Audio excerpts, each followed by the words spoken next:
loved your neighbor, You cannot kill. you will not kill. You understand? So, You will not admire his wife. exactly, you will not do all those things. So the very basic of solving those particular rules, because the commandments as per Moses' way, or rather the tablet, there were 10 of them. But Christ was able to summarize them into 2. And when you read the 2, fundamentally they all talked about love. So in the same regard, when you do love, then you come out from that part of rigidity.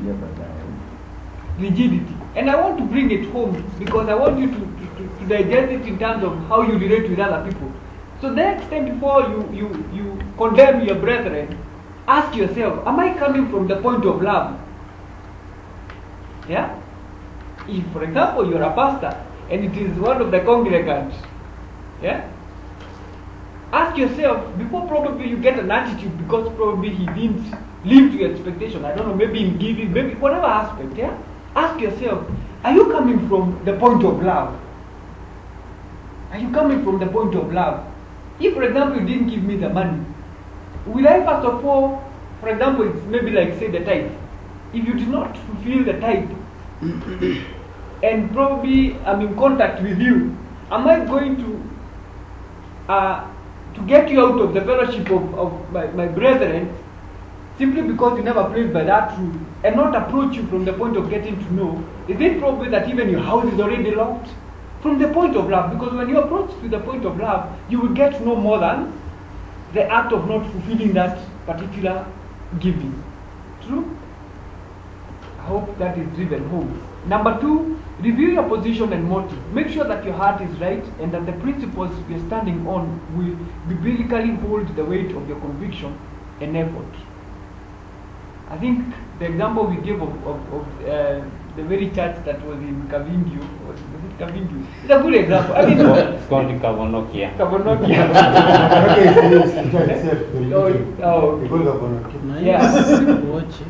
Unaona, you should really see it. And I'm sure you are, but lazima ukushajua kuna church zingine pahali ukisikia zile rules wanafuata na zile vitu wanafanya. I mean, you hear of it and essentially, number 2 really should rectify them. But make sure that your heart is right and that the principles you're standing on will biblically hold the weight of your conviction and effort. Yeah?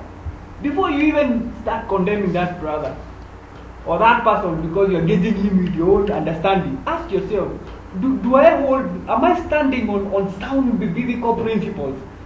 Or am I only condemning him because I expect that a saved person should do like this and that? Right? Good. The third one, he said that finally, remain on course. If you're doing the right reason, go forward. Whatever If you are doing the wrong, if you're doing the wrong, don't go forward. so you should be rigid. Yeah? Yeah, you should not be rigid. Yeah. Yeah, but you should remain on course. And I really hope, because this for me, I think it really cut out to a church in Africa. If, sometimes I even wonder, Christianity essentially came from the West, in Africa. I mean, like Kenya, you read historically some of those events that brought... Yes, the church fathers, Exactly. the missionaries. But amazingly, we have more strict rules than the people that brought Christianity to us. You understand? So it begs for you to understand that how come some of the things that we are really strict on, it's like we formed our own rules after Christianity was brought to us. I'm sure those who probably brought Christianity to Africa, if they were to rise today and find maybe like that church in Kitui, and they're still Christians, they would really wonder. Yeah?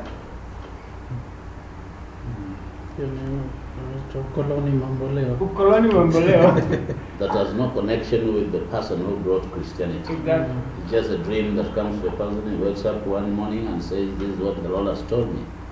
And we try to trace the roots, don't It find has the not roots. even, it doesn't even go back to the Word of God. At least we have the Word of God to check out ourselves. But if you find that whatever doctrine you're following has no foundation in the Word of God, it's time that you really took a turn. Because somehow we've customized the gospel to fit our church and our beliefs with no reference to the Word of God. So I am sure it is 7:30, and I do not intend to take another minute extra. I think